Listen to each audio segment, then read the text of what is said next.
ప్రభుత్వం దొంగచాటుగా అసెంబ్లీలో బిల్లులు ప్రవేశపెడుతోందని బీఆర్ఎస్ ఎమ్మెల్యే వివేకానంద గౌడ్ అన్నారు. ఒకవైపు అసెంబ్లీలో పీసీ ఘోష్ కమిషన్ నివేదికపై చర్చకు నిర్ణయించి సీఎం రేవంత్ కేరళకు వెళ్లారని విమర్శించారు.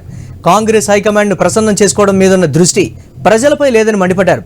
బీఆర్ఎస్ ను కేసీఆర్ ను బద్నాం చేసేందుకే సభ పెట్టారని అన్నారు.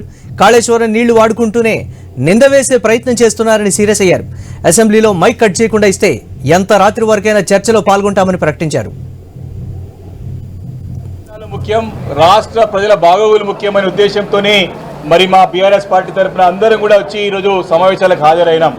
మరి ముఖ్యమంత్రి గారు మరి ఇంత సీరియస్ సబ్జెక్ట్స్ పొద్దున బీసీలకి 42% రిజర్వేషన్లతో పాటు వివిధ బిల్లులపైన చర్చించాల్సిన అవసరం ఉండే. మరి తర్వాత ఇప్పుడు మధ్యాహ్నం తర్వాత పీసీ ఘోష్ కమిషన్ యొక్క రిపోర్ట్ గురించి కూడా చర్చ ఉందని చెప్పి మరి బీఎస్సీలో నిర్ణయించారు. ఇంత సీరియస్ సబ్జెక్ట్ డిస్కషన్ ఉన్నప్పుడు వారికి తెలంగాణ రాష్ట్రం ముఖ్యం కాదు, తెలంగాణ ప్రజలు ముఖ్యం కాదు, తెలంగాణ అసెంబ్లీ సమావేశాలు ముఖ్యం కాదు. కేవలము రేవంత్ రెడ్డి గారి యొక్క ప్రయాస అంతా కూడా హైకమాండ్ని ప్రసన్నం చేసుకోవడమే వారి మొదటి లక్ష్యం.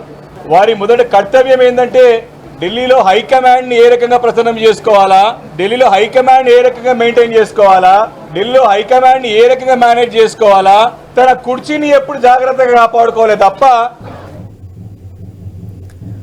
కాళేశ్వరం కమిషన్ నివేదికలో 3 బ్యారేజీలపై కీలక అంశాలు ప్రస్తావించారు. జస్టిస్ పీసీ ఘోష్ కమిషన్ ప్రభుత్వానికి ఇచ్చిన పూర్తి నివేదిక అసెంబ్లీకి చేరింది. సరైన ప్రణాళికలు లేకుండా మేడిగడ్డ నిర్మాణం చేశారని పేర్కొంది కమిషన్. డిజైన్ నాణ్యతలో నిర్మాణ లోపాలున్నాయని తెలిపింది. నిపుణుల కమిటీ సూచనలు పట్టించుకోలేదని పేర్కొంది. భూగర్భ పరిస్థితులు దృష్టిలో పెట్టుకోలేదని, అన్నారం బ్యారేజీలో మట్టి అంచనాలు తప్పుగా ఉన్నాయని కమిషన్ రిపోర్టులో ఉంది. భద్రతా ప్రమాణాలను పాటించలేదని ప్రస్తావించింది. పనుల పర్యవేక్షణలో లోపాలున్నాయని వెల్లడించింది. బ్యారేజీల నిర్మాణంలో నాటి సీఎం కేసీఆర్ జోక్యం ఉందని రిపోర్టులో పేర్కొంది కమిషన్. కేసీఆర్ డైరెక్షన్లోనే బ్యారేజీలు నిర్మించారని, ప్రాజెక్టు ప్లానింగ్, నిర్మాణం, నిర్వహణలో కేసీఆర్ పాత్ర ఉందని, బ్యారేజీల ప్రస్తుత దుస్థితికి కేసీఆర్ ఆదేశాలే కారణమని తేల్చింది కమిషన్.